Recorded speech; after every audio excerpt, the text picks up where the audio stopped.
It was really important because we were getting down 5 or 6. I thought we were a little lethargic. I thought we were stagnant. I was trying to get combinations, just being able to get that last group in, the last 354, and what they did in the run they made, it was really important. You just talked about how effective your team was tonight in the paint. I know. I told the Post to get tougher, but 48-18, and Khadijah, Alexa, Josie, and Kiana can do that. They are a four-headed monster, and some of those were offensive rebounds too by our guards. So we got 17 offensive rebounds. First half we had 8, so that was terrific. And we went after the ball. We finished with contact for the most part, and we did a nice job of looking for our post and getting it inside. Is this what you've been looking for, a way to finish somebody off and make it emphatic? For about the last 3 years. It is. It's one of those where you have UTEP and now Cal Poly where you can just get some things really well. It's not a sloppy, ugly game where we have 20 turnovers and we get lucky. We had 8 in the first half and we finished with 10. And you're right, Lee. That's the kind of thing you want to see, the maturity out of your team. We still are playing a lot of freshmen, but I don't consider us young.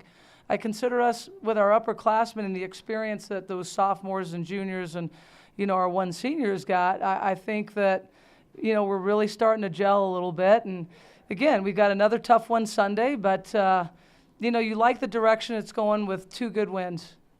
You mentioned that you can beat everybody that's left on your schedule. Is this momentum now? I don't know if I said beat everybody. I don't want to give everybody bulletin board material, but I know what you're saying. I just think everybody left on our schedule, we have an opportunity.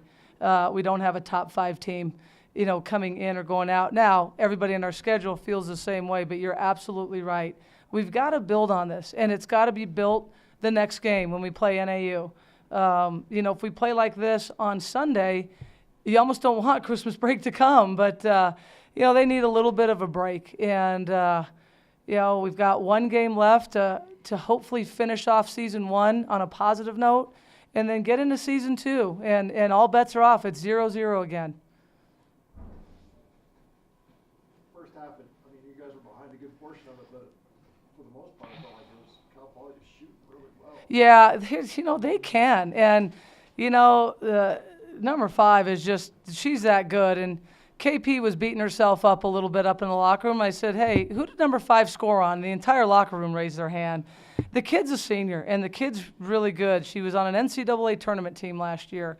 So she got 27 points. However, number 11 and 14 are also tremendous shooters. And I thought, one was 2 for 6, and the other was 1 for 4. And that made the difference for us, because if you let 5 go off, and she did, 7 for 10 is awfully good. If you let 11 and 14 go off, it could have been different. And we didn't, and number 5 just made some great, great shots. You credit her. You really do. KP was in her face at one time, and she windmilled that thing. I think it rained, and it hit nothing but net, and you gotta credit her. Looked like my shot there for a little bit. Just kidding. You had 3 players with career highs, but, I guess you wouldn't necessarily expect it from Brea and Alexa. That was big contributions tonight. Well, I'll tell you what. Khadijah's phenomenal.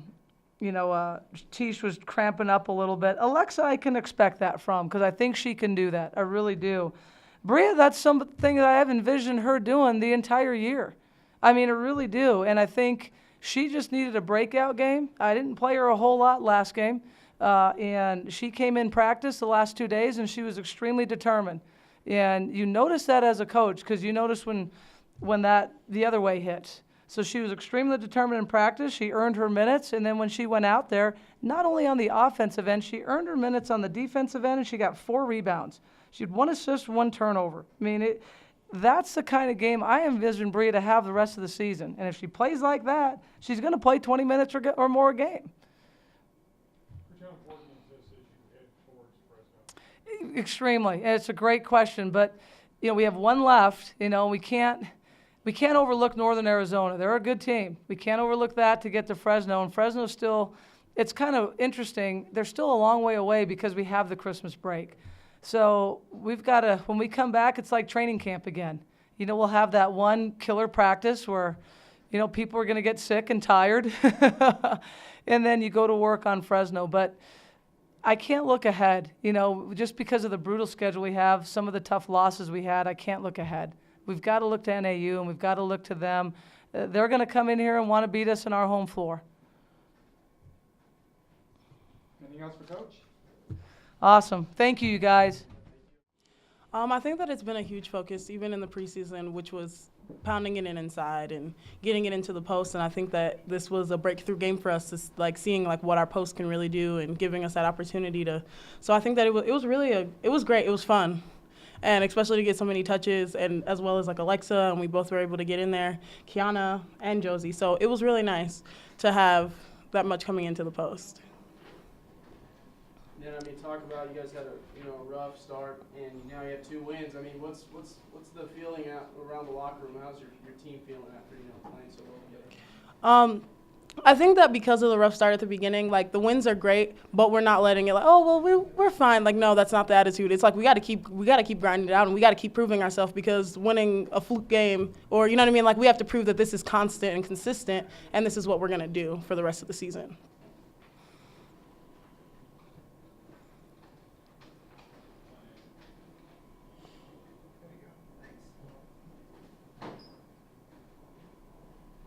How important do you think that those last few minutes of the first half were? Because you guys were behind most of the first half, but you managed to go up with a 1-point lead. I think that was a crucial point in the game, because that was when everything changed, and it was really nice too that it was none of the starting lineup in there when it all happened. So to have our bench come in and do big things is a definite confidence booster, because it doesn't matter whether you start or not. It depends on how you finish, and I think that they proved that, especially at the end of the second half.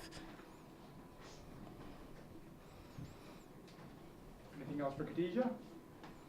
All right, thank you guys. Oh, really well. And once my first couple go down, I pretty much think I'm invincible in my head. So, yeah, that was a confidence booster for sure.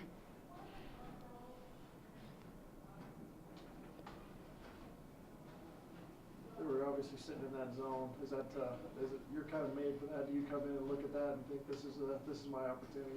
Exactly. Reading the gaps and just looking to move the ball and not to stand still, and just looking for open shots and open opportunities. What do you think the difference was, from the first half and the second half? What did you guys do to step up your game so much? I think it was all about our energy, and especially that second group that came in with really high energy and intensity and defense, being locked in on defense. She talked a little bit about you the last couple of days of practice, looked very determined. Is that a fair assessment? Yeah, definitely. And really the main thing for me in practice is focusing on defending. That's always been what coach has asked for me to do and to focus on, and the shots always come.